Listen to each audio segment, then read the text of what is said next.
Chicken soup குருபாக குரு வைத்திய உணவே மருந்தா தயாரிக்கிறதுக்கான டிப்ஸ் அண்ட் ட்ரிக்ஸுங்க. இந்த ஒத்த சூப்பை வச்சு மொத்த நோய் காப்பிடிக்க முடியும். நுரையீரல் தொடர்பான சளி, கவம், நாள்பட்ட சளி அத்தனைக்கு வாங்க போனோமா. இப்போ இது எப்படி எடுக்கலான்னு பார்க்கலாம். ஸோ சிம்முக்கு மாற்றிக்கலாம். இப்போ இது ப்ராசஸ் எல்லாம் எப்படி இதிலிருந்து எடுக்கிறதுக்கு இந்த கரண்டியை எல்லாம் தெளிவாக பார்க்கலாம். முதல் கொதி நுர கட்டி வந்தது அப்படிங்கிறது.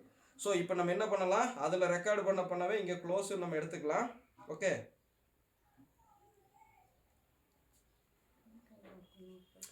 அமைதியா ரம்மா.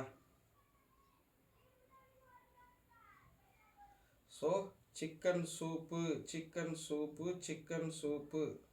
ஓகே,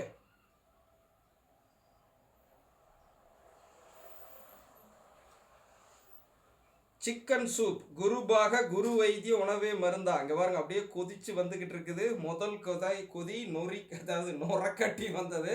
ஸோ இங்கே பாருங்கள், அப்படியே மேலால் அகப்பை விட்டு இந்த இடத்துல அந்த திப்பியாக இல்லாமல் சரிங்களா, அழுங்காமல் எடுக்கணும். ஓகே, அவ்வளோதான். ஸோ இப்படி எடுத்துக்கிட்டீங்க அப்படின்னா சிக்கன் சூப்பு சளிக்கு வேறு லெவலில் தீர்வு தரும். மொத்த ரசம், அதாவது ஒத்த சூப்பு மொத்த நோய் காப்பிடிக்கும். விளையாட்டில் தி பெஸ்ட்டு ப்ரோட்டீன் சோர்ஸுங்க. ஸோ போதும். இப்போ பார்த்தீங்கன்னா நம்ம என்ன பண்ணலாம், இதுக்கப்புறம் தாங்க இதோ இங்கே பாருங்கள், ஈரலை போடணும்.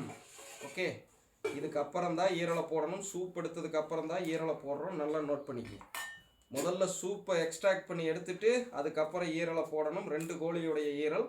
இப்போ நம்ம கலக்கி விட்டுட்டு உப்பை போட்டு எடுத்துக்கலாம். அதுக்கப்புறம் கொதி வந்ததுக்கப்புறம் இங்கே பாருங்கள், இப்போ நம்ம அப்படியே வறுவலுக்கு ஷிஃப்ட் ஆகிறதையும் பார்த்துக்குங்க. இப்போ இந்த பக்கம் பாருங்கள், வெங்காயம் தக்காளி வணக்கி வச்சுருக்கோம்ல, இந்த கறி சூப் எடுத்ததுக்கப்புறம் அதில் நம்ம போட்டுக்கலாம். ஓகே, ஸோ வறுவலுக்கு எடுத்தாச்சு, போதுமானது. வறுவல் நிறையா வேண்டியதில்லை. ஸோ குழம்புல இருக்கட்டும். ஸோ ஒரே குழம்புல 3 ப்ராசஸ் நல்லா நோட் பண்ணிக்கங்க. 3 process, 3 in 1. Chicken soup, chicken குழம்பு, சிக்கன் வறுவல். ஸோ வேறு லெவலில் ரெடி. ட்ரை பண்ணி பாருங்கள். முழு நீள காணொலியிலிருந்து உங்களுக்கு ரீல்ஸாக எடுத்துருக்கிறேன். முழு நீள காணொலி நேரலையில் இருக்குது பாருங்கள். ஸோ எடுத்து போடுற வெர்ஷன்லேயும் இருக்குது. நம்மளுடைய ஜெம்சி, பவுன் ஃபுட்ஸு, பவுனம்மா அப்படிங்கிற இத்தனை இனத்துலையும் உங்களுக்காக போட்டிருக்கிறேன். ஸோ ஃபேஸ்புக்கில், யூடியூப்பில் எதில் பார்த்தாலும். ஸோ இனிமேல் 2 நாளைக்கு இந்த அகப்பை தான் இதுக்குள்ளே இருக்கணும். வேறு எதையும் பயன்படுத்தக்கூடாது. மண் சட்டி, அகப்பை, இந்த மூங்கலில் இருக்கிற தைலமும், இந்த கொட்டாங்குச்சி, இந்த தேங்காய் தொட்டியில் இருக்கிற கசப்பு துவர்ப்பும் சரிங்களா, இதுக்குள்ளே இறங்கிட்டே இருக்கணும். சுண்டை வைக்க நம்ம சூடுபடுத்த இப்போ புதுசாக வைக்கிறப்போ. ஓகே, ரொம்ப கெட்டியானதுக்கப்புறம் ஃபைனலாக ரிமூவ் பண்ணிடலாம். நம்ம உடம்புக்கு தேவையான கசப்பு துவர்ப்பு மூங்கல் தைலத்தோடு உள்ளே இறங்குது.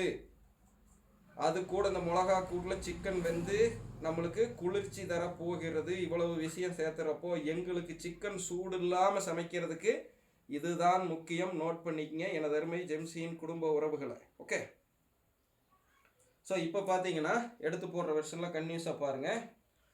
அதாவது ஷார்ட்ஸ் எல்லாம் மெயின் வீடியோவில். இப்போ தான் நம்ம கல்லுப்பை உள்ளே போடுறோம் சூப் எடுத்ததுக்கப்புறம். ஸோ இவ்வளவு கல்லுப்பு போதுமானது. இதுக்கு மேலே போடாதீங்க. சுண்ட உப்பு ஏறும். 3 நாட்களுக்கு நம்ம பயன்படுத்த போகிறோம் இந்த மண் சட்டியில் இருக்கிறத. சரிங்களா, அதனால் உப்பு பாதி அளவுக்கு போட்டால் போதுமானது. அதை மீறி போட வேண்டாம்.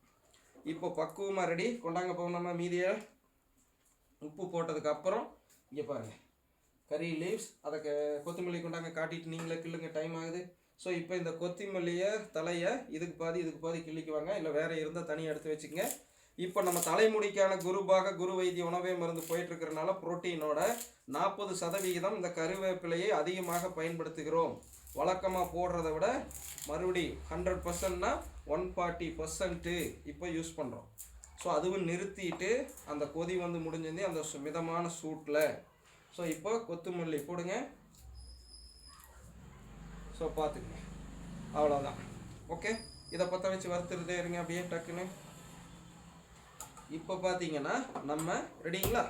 இப்போ பவுனம்மா அதில் வதக்கினதுக்கப்புறம் இங்கே பாருங்கள், இந்த குழம்புல வெந்ததை அதுக்கப்புறம் வறுவலுக்கு மாற்றிடும். ஸோ ஈரல் கன்யூஸாக இதுக்குள்ளே இருக்க போகிறது கிடையாது. நல்லா நோட் பண்ணுங்கள். ஈரல் வறுவலுக்கு மாற்றி விட வேண்டும். இது முடிஞ்சு வேக வச்சு எல்லாம் முடிஞ்சதுக்கப்புறம் அந்த வறுக்கிறதுல உள்ளே போட்டுக்கலாம். ஸோ ஈரல் எப்படி ப்ராசஸ் ஆகி ஃபைனலாக போகுதுன்னு பாருங்கள். இது ரொம்ப வெந்து கெட்டியாகிற மாதிரி வேக வச்சிடாதீங்க, எல்லா சத்து வீணாயிரும். குறிப்பாக வயதானவர்களுக்கும் குழந்தைகளுக்கும், இன்னும் பல்லு இல்லாத வயசில், எனக்கு சின்ன வயசாக இருக்கிறப்போ என் தாத்தா ஆட்டு ஈரல் கோழி ஈரல் இந்த மாதிரி எடுத்துகிட்டு வந்து பக்குவமாக வேக வச்சு நொகுன்னு கொடுப்பார். ஸோ அதெல்லாம் தான் இன்றைக்கி நான் ஆரோக்கியமாக இருக்கிறதுக்கு காரணம். ஸோ நல்லா தெரிஞ்சுக்கங்க, அந்த மாதிரி பாரம்பரிய உணவுக்கு இப்போ நம்ம தயார் பண்ணுறோம். இப்போ பவுனம்மாவுக்கு மூட்டு வலிக்கு இதுக்கெல்லாம் கொடுக்குறக்காக. ஸோ இப்போ அதில் ஓரளவு பதிவு வந்துருச்சுங்களா? இப்போது இங்கே பாருங்கள், ஈரலை இந்த வறுவலில் போட்டு விட்றேன். இப்போ அதுக்கு தனியாக உப்பு, சரிங்களா, குருமிளகு எல்லாம் போட்டு எடுத்துடலாம். வெறும் தக்காளி வெங்காயம் தான், ஏன்னா இதுலேயே அந்த மிளகா கூட்டில் நிறைய வெந்துருச்சு. இப்போ நம்ம என்ன பண்ணலாம், இதை அப்படியே வந்து பார்த்திங்கன்னா மூடி வச்சு ஒரு கொதி விட்டுடலாம். இங்கே பாருங்கள், ஓகே. ஸோ கிளார் அடிக்கும்னு நினைக்கிறேன், நீங்கள் புரிஞ்சுக்கங்க. மூடி வச்சுக்கலாம், வச்சோம்னா கிளார் அடிக்கும் மேலே. ஸோ இப்போ அப்படியே நான் கொஞ்சம் அந்த பக்கம் வந்து மாற்றுறேன். வறுவலுடைய பக்குவத்தை பார்த்துக்குங்க. ஸோ தெளிவாக பாருங்கள், வறுவல் எதுவுமே கிடையாதுங்க. மரச்செக்கு நல்லெண்ணெய், கத்திரிக்காய் தக்காளி இதெல்லாம் சொல்கிறோமில்லங்க, அந்த மாதிரி நினச்சிக்காதீங்க. மரச்செக்கு நல்லெண்ணெய், சிக்கனுக்கு கத்திரிக்காய் பொரியல் பண்ணுறப்ப சொல்லியிருப்பேன், அதை தான் இங்கே மென்ஷன் பண்ணுறேன். மரச்செக்கு நல்லெண்ணெய், பெரிய வெங்காயம், தக்காளி, சுக்கு, இந்த குழம்பு, இந்த மண் சட்டியிலிருந்து எடுத்து போட்ட குழம்பு, அதாவது குழம்பு கொஞ்சம், கறி கொஞ்சம், ஈரல் கொஞ்சம், உப்பு போடுங்கம்மா, போட்டிங்களா? உப்பு போட்டு அந்த ஈரப்பதம் காயறதுக்கு முன்னாடி, அந்த தண்ணி மாதிரி இருக்கிறது காயறதுக்கு முன்னாடி உப்பு இதுலேயும் கொஞ்சம் போடுறாங்க, பார்த்துக்குங்க. உப்பு போட்டு அடுத்து ஒரு கிளறி விட்டு குருமிளகு போடணும். இது இன்னி கொதிச்சுக்கிட்டு இருக்குது பாருங்கள், மிதமான சூட்டில். ஓகே, அந்த அகப்பை உள்ளே போட்டு கொதிக்க விடணும்னு சொல்கிறேன் இல்லைங்களா, அந்த மூங்கல் தைலமும் அகப்பையுடைய கசப்பு துவர்ப்பும் இதில் இறங்கணும், சரிங்களா? இப்போ குருமிளகு போட்டாச்சு. இப்போ கிளறி விட்டுட்டு இதையும் போட்டு கிளறிக்குமா கையோட, கருவேப்பிலை இதையும் போட்டு கையோட போடுங்க. போதும். இப்போ ஃபைனலாக என்ன பண்ணுறாங்க, கருவேப்பிலை கொத்தமல்லியும் உள்ள தலை. ஸோ கறி leaves, coriander leaves. Okay, very essential for chicken fry அல்லது சிக்கன் கிரேவி, சிக்கன் வறுவல். ஓகே, போட்டு ஃபைனலாக முடிக்கிறாங்க. ஸோ அவ்வளோதான், அதுவும் ரெடி. இப்போ சிக்கன் குழம்பு ரெடி, பிரியாணி ஏற்கனவே ரெடியை பார்த்துட்டீங்க.